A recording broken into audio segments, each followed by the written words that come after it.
तत्तीव पद्माम्बराङ्गीं कलिवालङ्कारयुक्तां शततमभयदां। से आप क्या संदेश देना चाहते हैं? हमारे यहाँ परंपरा है कि शुभ संकल्पों के समय पूरा परिवार के सभी मंगल ध्वनि करने वाले सभी मित्रगण पूरे परिजन मिलकर जो संकल्प लेता है उसे शुभकामना देते हैं, पाथेय आशीर्वाद देते हैं। तो एक बहुत ही बड़ा संकल्प माँ यमुना की इस निर्मल धारा को लेकर संगम तक जो माँ जाती है और इस बीच में जो व्याधि हम पुत्रियों के कारण माता को देखनी पड़ती है, उससे दुखी होकर और एक सनातन धर्म की ध्वजा पूरे विश्व में फैले संकल्प के साथ लोक आस्था में बड़े प्रचलित और बड़े लोकख्यात मेरे परम प्रिय अनुज और बागेश्वर धाम सरकार उपाख्य से विख्यात भाई धीरेन्द्र कृष्ण शास्त्री जी ने एक संकल्प लिया कि वे 7 तारीख से दिल्ली जो इंद्रप्रस्थ है, जो राजधानी है, वहाँ श्री मंदिर से प्रस्थान करके और ब्रज भूमि तक पहुंचेंगे। तो उस संकल्प को पूर्ण करने के लिए आज समस्त पुरोहित समाज के साथ, हमारे विप्रजनों के साथ हमने माता के प्रवाह को प्रणाम किया और ये संकल्प लिया। हम सबकी शुभकामनाएं इनके साथ हैं कि जिस प्रकार बागेश्वर धाम के उस पुण्य कार्य के कारण इन्होंने असंख्य लोगों के जीवन में प्रकाश भरा है, आनंद भरा है, व्याधि मुक्त किया है, ऐसे ही ये सनातन धर्म की पताका, ये भारतीय मनीषा का जो गौरव है, ये ऐसे युवा संतों के माध्यम से पूरे विश्व में फैले। इसकी शुभकामनाओं के लिए आज हम यहाँ उपस्थित हैं। जी क्या संदेश देना चाह रहे हैं? जी जय श्याराम, जय बागेश्वर धाम की जय, यमुना मैया की जय, देवभूमि उत्तराखंड की जय। आज बहुत प्रसन्नता है हमको देवभूमि उत्तराखंड की पावन धरती पर, जहां यमुना और गंगा मैया महर्षि जमदग्नि जी की तपोस्थली है, उस पावन भूमि पर आज पदयात्रा के ठीक पूर्व में यमुना मैया का हमने पूजन किया।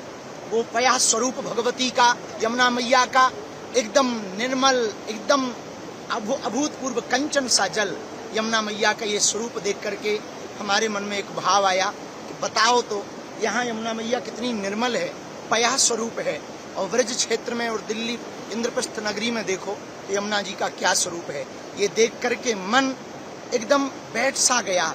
आज हमने मन में ये ठान लिया कि जो सनातन हिंदू एकता पदयात्रा है 7 नवंबर से 16 नवंबर तक, हमारे भ्राताश्री जो परिवार में बड़े होते हैं वो सभी पुण्य मंगल कार्यों में आगे लेकर चलते हैं। तो आज आपने वो दायित्व निभाया और हमसे कहा भैया चलो यमुना जी का पूजन करेंगे पदयात्रा के पूर्व में, और वहाँ संकल्प लेंगे जैसी निर्मल धारा यहाँ बह रही है, हम गांव गांव गली गली 7 नवंबर से 16 नवंबर तक जाएंगे, दिल्ली से वृंदावन तक जाएंगे, हिंदुओं को एकजुट करेंगे, सनातनियों को एकजुट करेंगे। अब इस देश में तनातनी नहीं, सनातनी होंगे। इस देश में अब गजवाए हिंद नहीं, भगवाए हिंद होगा। इस देश में राम का विरोध करने वाले नहीं, राम का सपोर्ट करने वालों की जय जयकार होगी। इस देश में अब यमुना मैया जो वृंदावन में जाते जाते विचित्र हो जाती हैं, उनका मलिन स्वरूप हो जाता है, पुनः इसी स्वरूप में आ सकें, पया स्वरूप में आ सकें, कंचन स्वरूप में आ सकें, ऐसा हमने